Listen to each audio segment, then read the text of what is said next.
So ito guys, may share lang ako sa inyo. So may dumating sa akin na text galing sa East West. So na-approve daw ako sa credit card. So nilagay dito, for the meantime na wala pa yung physical card, pwede akong mag-register through virtual card. So kailangan nating pindutin tong link na to.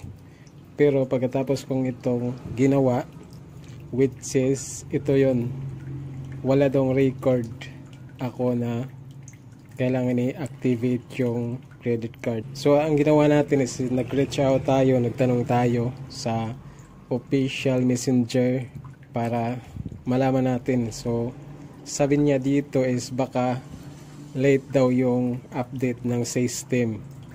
So hintayin lang natin kung kailan darating yung physical card, kasi ilang beses ko na itong inulit pero ganun pa rin yung reply or ganun pa yung response sa chat box ni East West Bank. So kung may nakapanood nito na nakaranas din ng ganito, pakishare naman sa comment yung experience nyo na hindi kayo maka-proceed sa virtual registration sa credit card. So yun lang sa video na to, at